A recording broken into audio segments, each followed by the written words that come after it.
నమస్కారం. 16వ తారీఖు నుంచి 31వ తారీఖు వరకు ద్వాదశ రాశుల్లోని 12 రాశుల వారికి శుభ అశుభ ఫలితాలు ఏ విధంగా ఉన్నాయో తెలియజేయడానికి ఈ రోజు స్టూడియోలో మనతో పాటు ఉన్నారు ప్రముఖ జ్యోతిష ఆధ్యాత్మికవేత్త బ్రహ్మశ్రీ నందిబట్ల శ్రీహరి శర్మ గారు. మరి గురువు గారితో మాట్లాడి మరి ద్వాదశ రాశుల్లోని 12 రాశుల వారి శుభ అశుభ ఫలితాలు ఏ విధంగా ఉన్నాయనే అంశం గురించి తెలుసుకుందాం. నమస్కారం గురువు గారు. వాగర్థావివ సంపృక్తౌ వాగర్థ ప్రతిపత్తయే జగతః పితరౌ వందే పార్వతీ పరమేశ్వరౌ సదాశివసమారంభాం శంకరాచార్య మధ్యమాం అస్మదాచార్యపర్యంతం వందే గురుపరంపరాం ఆదిత్యాయ చ సోమాయ మంగళాయ బుధాయ చ గురుశుక్రశనిభ్యశ్చ రాహవే కేతవే నమః. శృంగేరి పీఠాధిపతులు కంచి పీఠాధిపతులకి నమస్కారములు తెలియజేసుకుంటూ కార్యక్రమాన్ని ప్రారంభిద్దాం. 16వ తారీఖు నుంచి 31వ తారీఖు వరకు ద్వాదశ రాశుల్లోని 12 రాశుల వరకు అంటే మొదటగా చూసుకున్నట్లయితే మేషరాశి వారికి మరి వీరికి 16వ తారీఖు నుంచి 31వ తారీఖు వరకు మరి వీరికి ఎలా ఉండబోతుంది అంటారు? మేషరాశి వారికి సంబంధించి జూలై మాసంలో ఏ విధంగా ఉండబోతుందో తెలుసుకునే ముందు ఈ మేషరాశి వారికి సంబంధించినటువంటి గ్రహస్థితి తెలుసుకుందాం. ప్రధానంగా మేషరాశి వారికి ద్వితీయంలో కుజుడు మరియు గురువు, తృతీయంలో రవి శుక్ర బుధులు, అలాగే షష్టమ స్థానంలో కేతువు, వ్యయస్థానంలో రాహువు మరియు లాభస్థానంలో శని వక్రీకరించి స్థితి పొంది ఉండడం. ఈ కారణం చేత ప్రధానంగా గమనించుకున్నట్లయితే ఈ మేషరాశి వారికి యోగదాయకమైనటువంటి పరిస్థితులు అనేటువంటివి ఉంటాయని చెప్పవచ్చు. ముఖ్యంగా ప్రధానంగా శని యొక్క ప్రభావం వలన చేయాల్సినటువంటి పనులు 1-2 సార్లు చేసేటువంటి అవకాశాలు ఎక్కువగా ఉన్నాయి. అంటే ఒకే పనికి 2-3 సార్లు ప్రయత్నిస్తే తప్ప ఫలితం కానటువంటి పరిస్థితి. కాబట్టి ఆత్మవిశ్వాసంతో నిండైనటువంటి విశ్వాసంతో కనుక మీరు ముందడుగు వేసినట్లయితే ఈ మేషరాశి వారికి యొక్క నెల మాసం అంతా కూడాను శుభదాయకంగా ఉంటుందని చెప్పొచ్చు. అయితే ప్రధానంగా గమనించుకున్నట్లయితే కుజ ప్రభావం చేత మీ యొక్క వాక్కుని అదుపులో ఉంచుకోవాల్సినటువంటి పరిస్థితి అని గమనించుకోవాలి.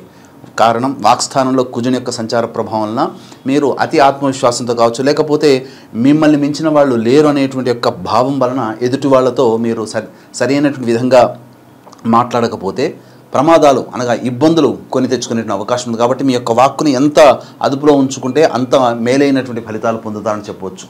ఇక గ్రహ సంచార రీత్యా చూసుకున్న వ్యయస్థానంలో రాహు, షష్టమ స్థానంలో కేతు యొక్క ప్రభావం మీకు అన్ని కూడా శుభ ఫలితాలు ఇవ్వడానికి అంగీకారయోగ్యంగా గ్రహాల ప్రభావాలు ఉన్నాయి. అయితే ప్రధానంగా ఈ యొక్క మేషరాశి వారికి 16వ తారీఖు నుంచి 31వ తారీఖు వరకు ఏ విధంగా ఉండబోతుంది అనేటువంటి విషయాన్ని అనగా మంచి చెడుల విషయం. కాబట్టి ఏ వ్యక్తికి కూడాను ఎప్పుడు శుభము ఉండదు, అలాగే ఏ వ్యక్తికి కూడాను ఎప్పుడు అశుభం ఉండదు. పగలు తర్వాత చీకటి, చీకటి తర్వాత పగలు ఎంత సర్వసాధారణమో మనిషి జీవితంలో కూడా ఎప్పుడూ ఆనందమే కాకుండా ఇబ్బందులు అనేటువంటివి ఉంటాయి. కాబట్టి ఇబ్బందులు ఎలా ఉంటాయి, ఎప్పుడు ఉంటాయి, ఏ తేదీల్లో మనం జాగ్రత్త పడాలి, అలాగే సంతోషం ఉన్నట్లయితే ఏ తేదీల్లో మనకు ఆనందాన్ని కలిగించే విధంగా ఉంటుందో ఈ యొక్క కార్యక్రమంలో మనం క్లుప్తంగా తెలుసుకుందాం. ముందుగా గమనించుకున్నట్లయితే ప్రధానంగా మేషరాశి వారికి ఈ 17-18వ తారీఖుల్లో ఇబ్బందికర పరిస్థితులు అంటే ఏంటి, ఖర్చు అధికంగా ఉండేటువంటి అవకాశాలు ఎక్కువ ఉంటాయి. కాబట్టి జాగ్రత్తలు పాటించండి. ఈ 17-18 తారీఖుల్లో మీరు ఏదైనా కానీ ఖర్చు పెట్టుకోవాలనేటువంటి ప్లానింగ్ చేసుకుని ఉంటే ఆ ఖర్చుకు సంబంధించినటువంటి ప్లానింగ్ని వాయిదా వేసుకోవడం మంచిది. ఎందుకంటే ఆల్రెడీ 17-18 తారీఖుల్లో మీకు ఖర్చు అనేటువంటిది ఉంది. ఆల్రెడీ ప్లానింగ్ చేసుకున్నటువంటి దాంట్లో పెట్టుకున్నారనుకోండి, ఈ 1-2 ఖర్చు అనేటువంటిది అవుతుంది. కాబట్టి జాగ్రత్తలు పడండి. ఇక 19, 20, 21 తేదీల్లో ప్రధానంగా సంతానంతో విరోధములు ఏర్పడే అవకాశం ఉంటుంది. కాబట్టి సంతానపరమైనటువంటి చిక్కులు కానీ లేదా సంతానంతో వాగ్వివాదాలు అనేటువంటి జరగడం కానీ ఉంటుంది. కాబట్టి జాగ్రత్తలు పాటించండి. సంతానం యొక్క అనారోగ్యం కూడా కొంత మీకు బాధ కలిగించే అవకాశాలు ఈ 19, 20, 21 తేదీలో కనబడుతున్నాయి. ఇక ప్రధానంగా సంబంధించి 22, 23వ తారీఖుల్లో మీకు చేపట్టినటువంటి పనులలో అంత ఆనందదాయకంగా ఉంటుంది. డబ్బులు కలిసి వస్తాయి. ముఖ్యంగా నిరుద్యోగులైతే ఉద్యోగస్తులకి మంచి శుభ పరిణామాలు చోటు చేసుకునే అవకాశాలు ఉంటాయని చెప్పవచ్చు. ఇక 24, 25 తారీఖుల్లో కూడా అన్నింటా కార్య విజయం అనేటువంటిది మీకు గోచరం అవుతుంది. కాబట్టి ధనప్రాప్తి ఈ యొక్క 24, 25 తేదీలో విశేష ధనప్రాప్తి కలుగుతుంది. కాబట్టి ఎన్నాళ్ళ నుంచి ఎదురు చూస్తున్నటువంటి రాణి బాకీలు కానీ లేకపోతే మీకు ఇక ఈ వ్యక్తికి మనం అప్పు ఇచ్చాము ఇక మనకు తిరిగి రాదు అనుకున్న సందర్భంలో ఈ యొక్క 24, 25 తారీఖుల్లో మీకు కొంతవరకు ధనము లబ్ధి చేకూరేటువంటి అవకాశం ఉందని చెప్పవచ్చు. ఇక ప్రధానంగా 26, 27 తారీఖుల్లో ఖర్చులు అధికంగా ఉంటాయి. చేపట్టినటువంటి పనులలో కార్యహాని అనేటువంటిది జరుగుతుంది. కాబట్టి జాగ్రత్తలు పాటించండి. మానసికమైనటువంటి ప్రశాంతత లోపిస్తుంది.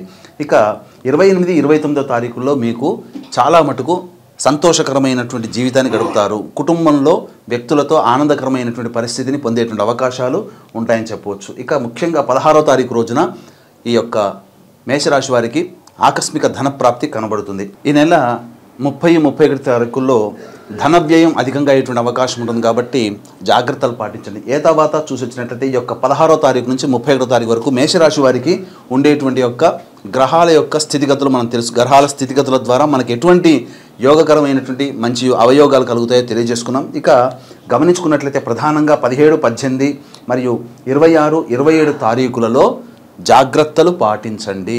ఆందోళనకరమైనటువంటి జీవితం ఉంటుంది, ధన వ్యయం అధికంగా ఉంటుంది, మానసికమైనటువంటి ప్రశాంతత ఉండదు.